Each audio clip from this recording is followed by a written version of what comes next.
Super exclusive news చూస్తున్నాం. వైసీపీకి కీలక నేతలు దూరం అవుతున్నారు. పార్టీ సమీక్షలకు సీనియర్స్ దూరంగా ఉంటున్నారు. జనసేనకు టచ్ లో కొంతమంది లీడర్స్ ఉన్నారు. టీడీపీ గడప దొక్కేందుకు ఇంకొందరు ప్రయత్నిస్తున్నారు. జగన్ ఇచ్చిన పార్టీ పదవులు సీనియర్స్ స్వీకరించలేదు. ఉత్తరాంధ్రలో వైసీపీ విడి నేతలపై డిస్కషన్ నడుస్తోంది. ఇక పూర్తి సమాచారం ఇచ్చేందుకు మా ఏపీ ఇన్పుట్ ఎడిటర్ టీవీ రావు జాయిన్ అవుతున్నారు. టీవీ రావు, జనరల్గా ఎప్పుడైనా ప్రతిపక్షం నుంచి అధికార పక్షానికి మారడం అనేది కామన్ పాయింటే, బట్ ఇప్పుడు వైసీపీ పరిస్థితి మరీ దారుణంగా కనిపిస్తోంది. ఎస్ సతీష్, ఉత్తరాంధ్రలో ఉన్నటువంటి మూడు ఉమ్మడి జిల్లాల్లో 34 స్థానాలు ఉన్నాయి. ఈ 34 స్థానాల్లో మూడింట ఒకంతు నేతలు, వీరిలో సీనియర్ నేతలు సైతం పార్టీని వీడతారా, లేకపోతే పార్టీకి దూరంగానే ఉంటూ మరే పార్టీకి లేకుండా ఈ రాజకీయాలను ఎలా చాలిస్తారా అనేటటువంటి దానిపై తీవ్ర ఉత్కంఠత నెలకొంది. మరి అంతేకాకుండా ఈ ఉదయం అవంతి శ్రీనివాస్ పార్టీని వీడుతూ రాజీనామా చేసి ఆయన మీడియా ముందుకు వచ్చిన నేపథ్యంలో ఈ అంశాలకన్నిటికీ కూడా ఒక్కసారిగా ప్రాధాన్యత పెరిగింది. మూడు ఉమ్మడి జిల్లాల్లో రాజకీయ పరిస్థితులు ఏంటి, వైసీపీ పరిస్థితి ఎలా ఉంది అనే దానిపై మరోసారి విశ్లేషించుకుంటే ఒక్కసారిగా తొలుత శ్రీకాకుళం జిల్లా విషయానికి వస్తే అక్కడ కీలక నేతలుగా ఉన్నటువంటి తమ్మినేని సీతారాం, అంటే ఆయన స్పీకర్గా పనిచేశారు గత ప్రభుత్వంలో. మరి ధర్మాన ప్రసాదరావు అలాగే ధర్మాన కృష్ణదాస్ సోదరులు ఇరువురు కూడా పార్టీకి అంటనట్టుగా కొనసాగుతున్నటువంటి పరిస్థితి. మరి అంతేకాకుండా ధర్మాన ప్రసాదరావుకి అయితే ఏకంగా అక్కడ పార్టీ పదవులు ఇస్తానన్నా కూడా తాను అంటిముట్టనట్టుగా ఉండటమే కాకుండా పార్టీకి దూరంగా కూడా ఉన్నారు. మరి అంతేకాకుండా తమ్మినేని సీతారాం విషయంలో అయితే చింతాడ రవికుమార్కు అక్కడ తన నియోజకవర్గంలో పగ్గాలు ఇవ్వడంతో ఒక్కసారిగా ఆయన కినుకు వహించారు. అంతేకాకుండా ఆయన రాజకీయ సమీక్షలు సమావేశాలకు పార్టీ తరపున మాత్రం హాజరు కావడం లేదు. దీంతో తమ్మినేని సీతారాం అంశం అలాగే ధర్మాన అంశం కూడా కీలక చర్చనీయాంశంగా మారింది. మరి అంతేకాకుండా విశ్వసాయి కళావతి కూడా పార్టీకి దూరంగా ఉంటున్నటువంటి పరిస్థితి.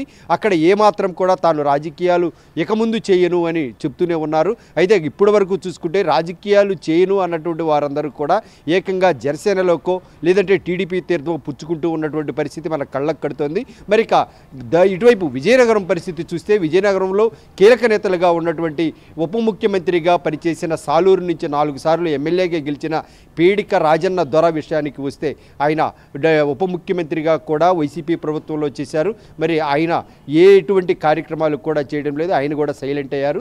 మరోవైపు చూస్తే కోలగట్ల వీరభద్రస్వామి డిప్యూటీ స్పీకర్గా పనిచేసినటువంటి ఆయన గతంలో ఇప్పుడు ఆయన తన వారసత్వం గురించి ఆలోచిస్తున్నారు. అయితే కనుక దానికి సంబంధించి పార్టీలో ఏమాత్రం కూడా ఆయనకు హామీ దొరకలేదు. మరి ఈ నేపథ్యంలో ఆయన కూడా సైలెంట్ అయినా ఇదిలా ఉంటే మరి ఇంకో పరిస్థితి చూసుకుంటే ఏకంగా యలమంచిల నుంచి విశాఖ యలమంచిల నుంచి ఎమ్మెల్యేగా గెలిచినటువంటి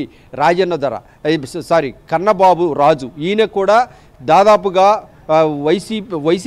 వైసీపీకి ముందు టీడీపీ కాంగ్రెస్ పార్టీలు వీటిల్లో ఆయన నాయకుడిగా ఎదిగారు. మరి ఆ తర్వాత ఇక్కడికి వచ్చినటువంటి పరిస్థితి.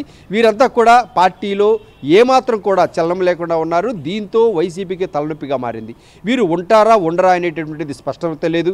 అలాగే ధర్మాన ప్రసాదరావు విషయంలో అయితే కనుక ఒక స్పష్టత వచ్చింది. ఆయన ఇచ్చిన పదవులన్నింటినీ కూడా వదిలేసుకున్నారు.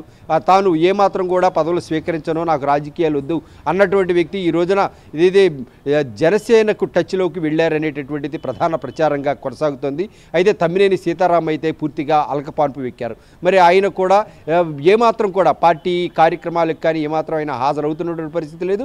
మరి ఇవన్నీ చూస్తే కనుక పార్టీకి ముందుకు వెళ్ళాలంటే ఖచ్చితంగా వైసీపీ ఈరోజు రేపు ప్రజల్లోకి వెళ్ళాలని గట్టిగా భావిస్తున్నటువంటి తరుణంలో ఇప్పుడు అక్కడ ఉన్నటువంటి పరిస్థితుల్లో రాజకీయ పరిస్థితులన్నీ కూడా అనుకూలంగా మారాలి అంటే వీరంతా కూడా ఒకసారిగా వైసీపీ తలచిందో ఆ విధంగా పెద్ద ఎత్తున ప్రజల్లోకి రావాల్సి ఉంది. మరి ఇప్పుడు ప్రజల్లోకి రావాలంటే కనుక పార్టీ బాధ్యతలు తీసుకోవాలి. మరి ఈ నేపథ్యంలో నేతలంతా కూడా దాగుడు మూతలు ఆడుతున్నటువంటి పరిస్థితి.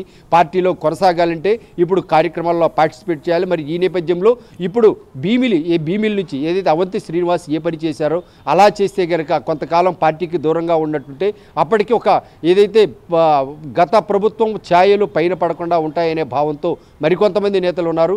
మొత్తం మీద చూస్తే ఉత్తరాంధ్రకు సంబంధించి దాదాపుగా మూడింట ఒక వంతు నాయకులు ఇంకా బయటికి రాని నేతలు కూడా ద్వితీయ శ్రేణి నాయకులు చాలామంది ఉన్నారు. లోకల్ బాడీస్ ఇప్పటికే దాటిపోయినటువంటి పరిస్థితి. మరి ఈ నేపథ్యంలో ఉత్తరాంధ్ర వైసీపీలో నేతలంతా కూడా ఒక్కసారిగా ఏదైతే టీడీపీలోక జనసేనలోకి వెళ్ళేటటువంటి అవకాశాలు పుష్కలంగా కనిపిస్తున్నాయి. ఏది ఏమైనా ప్రస్తుతానికైతే కనుక ఆ పార్టీలో రాజీనామాల పర్వం ఇప్పుడిప్పుడే కొనసాగుతోంది.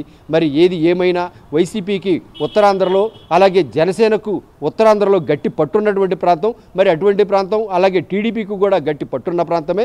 మరి ఇప్పుడున్నట్టు ఏది ఆయా ప్రాంతంలో జనసేనకు పార్టీ శ్రేణులైతేనేమి సామాజిక వర్గం అయితేనే బలంగా ఉన్నటువంటి నేపథ్యంలో ఇప్పుడు అక్కడ కూడా పాగా వేసేందుకు జనసేన సిద్ధంగా ఉంది. ఇటువైపు టీడీపీ కూడా అక్కడ స్వతహాగా బలమైనటువంటి పార్టీ. మరి ఇప్పుడు వైసీపీ దిక్కుతోచని స్థితిలో ఉంది. ఓడినప్పుడు కంటే కూడా ఓడిన తర్వాత ఇప్పుడు పార్టీ నేతలందరూ కూడా పార్టీని వీడిపోతూ మరింత దిగజారుతున్నటువంటి పరిస్థితి పార్టీలో కనిపిస్తోంది. Satish. Right, thank you TV Rao.